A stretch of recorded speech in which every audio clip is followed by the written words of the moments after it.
Hi there, so today I'm going to talk with you about some feasibility ideas for you to think about when you're choosing what type of contract you want to do, and that kind of goes hand in hand with what kind of builder you want to get on board to get your home rebuild or extension reconfiguration carried out for you.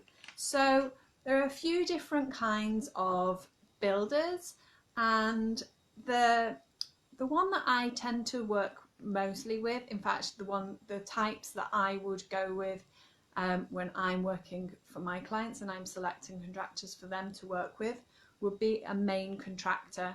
They're called that because what they tend to do is they may have some core trades that they employ directly, but then what they'll do is they'll get specialist subcontractors, and they might have a few different specialist subcontractors that they work with, so they'll bring in the one that they feel is most appropriate for your project. And what that means is that that main contractor, you will have a contract directly with them, and then they will organise their own contracts with all the other subcontractors and specialists, and they'll handle all of that. They'll manage the whole of the build process. They'll make sure that the right materials, the right tools and the right trades are on site at the right time. And that's what they do. They handle all of that for you. And I think on the whole, for most people, that is the easiest way to go. Another alternative is a design and build contract. Now, I typically don't work with, I don't get involved in design and build contracts because I do the design part and then I'll get a main contractor in to do the build part. But if you wanted to go down a design and build route, that is an option. And then what you do is you go to a design and build contractor, and then they would tend to have either an in-house design team, or they would have other designers that they would subcontract the design work to.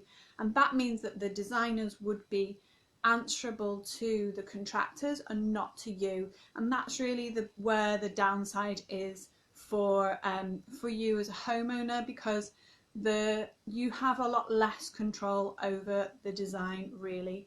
You will speak to the contractor, you'll give them your thoughts about what you want, and then they'll go away and design something, and they will always bear in mind their own profitability above your interests.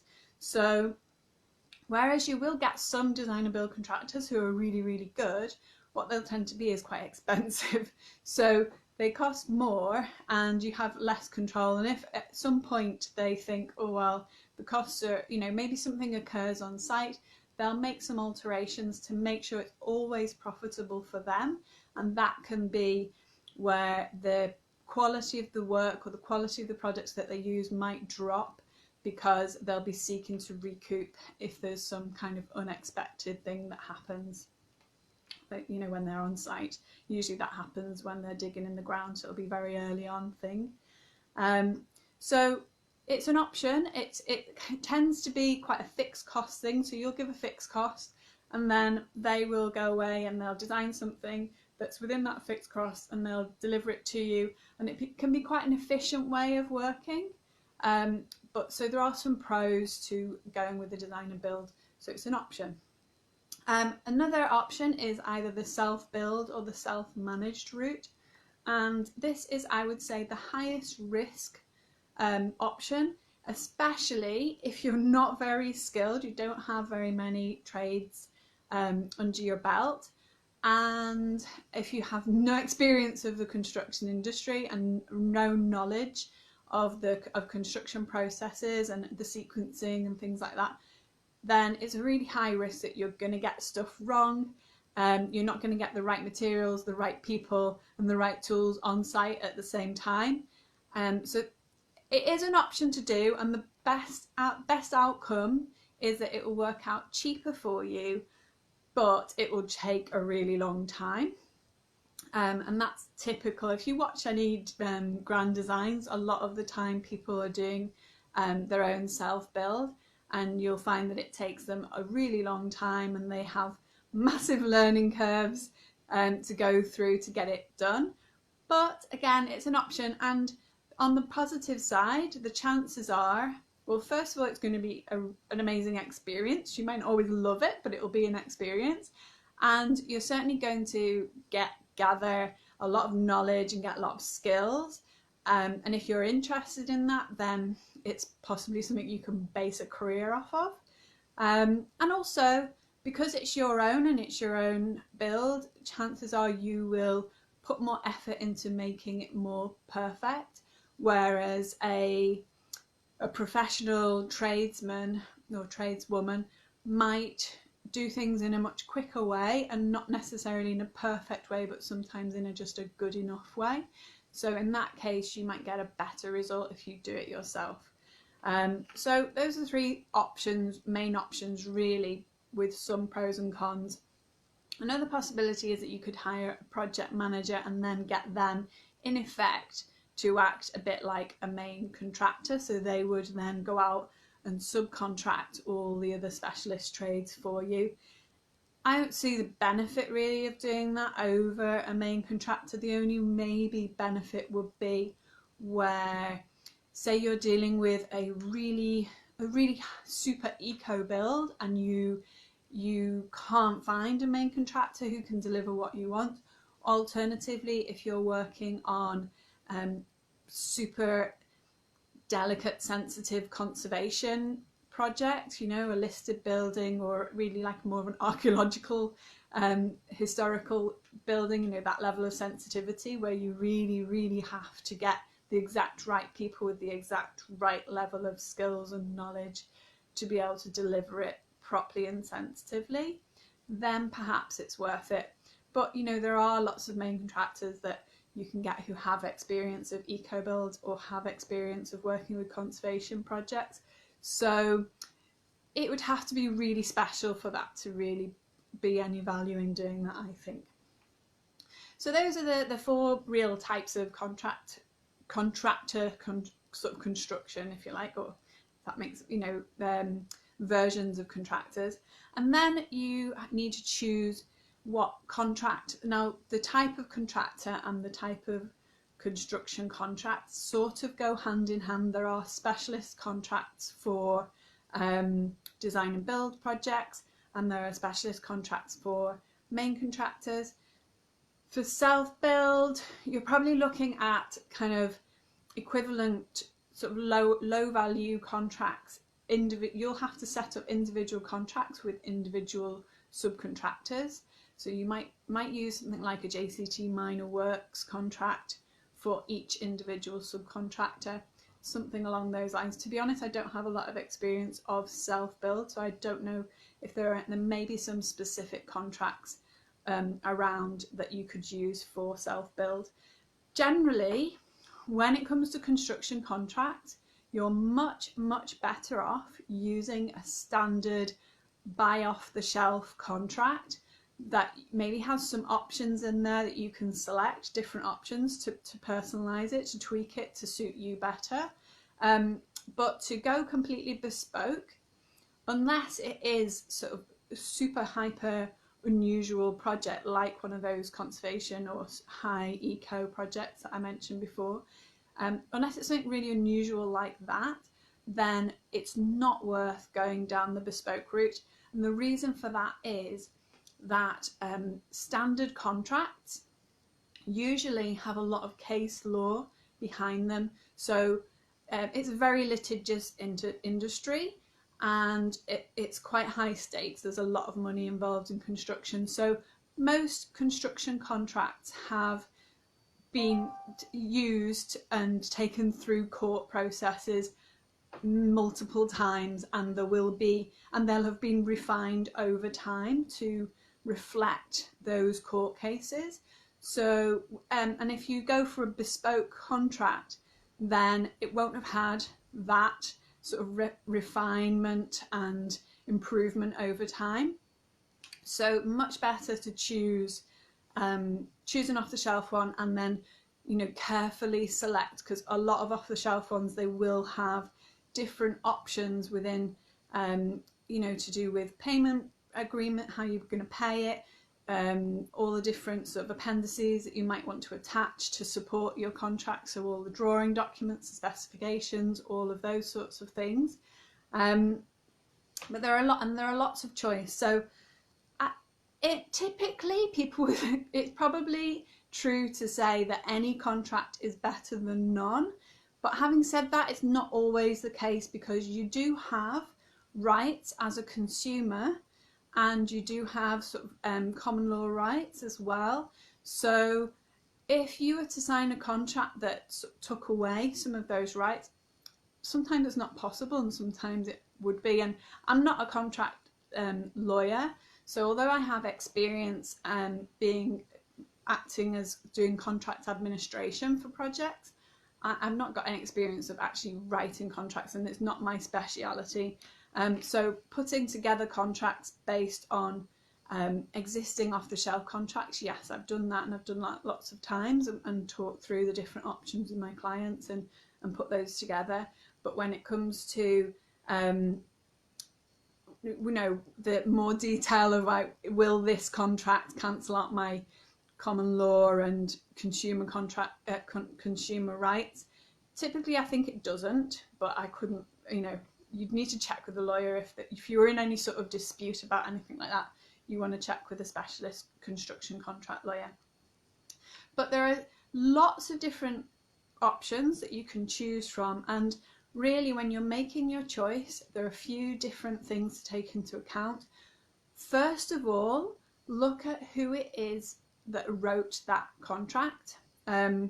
So what you'll tend to find is that the organisation that paid for that contract to be written will have made it so that that contract is slightly biased in the favour of the people who are either members of that organisation or benefit the most from that organisation. So for example, there's the Federation of Master Builders, and they have their own contract, and lots of builders will use that contract, and typically that's not in your best interest as a homeowner to use that contract. It's very much in the contractor's best interest for you to use that contract, but it's not in yours. So be aware of that. Another organisation that writes contracts is the Joint Contracts Tribunal, and they have lots of JCT contracts. The JCT stands for the Joint Contracts Tribunal, and they have many different contracts which are all different scales, different types of contracts. So they'll have a design and build contract, they have minor works, intermediate works, lots of different ones, they're just some.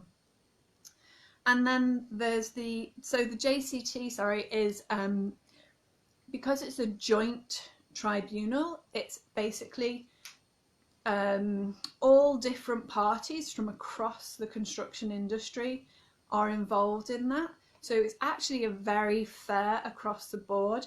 It's not really in one party's best interest compared to another. It's really very balanced, and it's probably the types, those are the I'm losing my words, those are the contracts that have got the longest case history, because I don't know when the first JCT contract was written, but I was studying when I was at university. We were basing a lot of our studies related to construction contract administration on the JCT 1980s contracts, and they're now like very much more updated than that. So I don't know what the latest update, but they're updated very frequently. And then finally, and last option that I'm going to mention, there are others, there are lots, but the last option I'm going to mention is the RIBA domestic contracts. And the RIBA is the Royal Institute of British Architects, and because those contracts are written largely more biased in the favour or benefit of a homeowner, because as architects we are largely paid by the client. So when it's your home, as a homeowner, you are the client, and so the RIBA contracts are largely tend to be in favour of you as a client, as a homeowner, and also they're a lot easier to incorporate the role of the architect within that. Often the JCT contracts, they will also have like an administrator, which is usually but not always an architect, and there will be a clause related to that. Federation of Master Builders contracts, I've never really dealt with any of them. I always persuade my clients away from them, so I don't know if they really allow for an administrator or not, but I suspect they don't on the whole.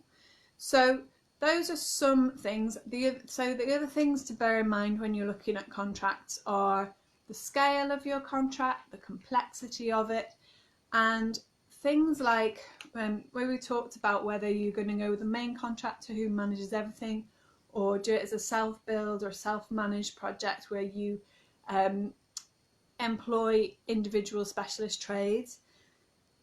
I do not recommend, but it is possible that you could get a main contractor but then say that you want them to work with a particular specialist contractor on a certain element. It's not recommended because if you do that, then you are liable for anything that goes wrong. So it's not really the best thing to do. You want to employ your main contractor and make them entirely responsible for all of the subcontractors. So a way that you can say that you want to have a specific specialist involved is to find 3 specialists and include those and ask them to select from those specialists. So they will retain responsibility for those specialists and their delivery of their work on time, but you will have some influence over which specialists they work with. That's the best way around that. It's not a good idea for you to go and get specific specialist contractors on board and force your main contractor to work with them for lots of different reasons.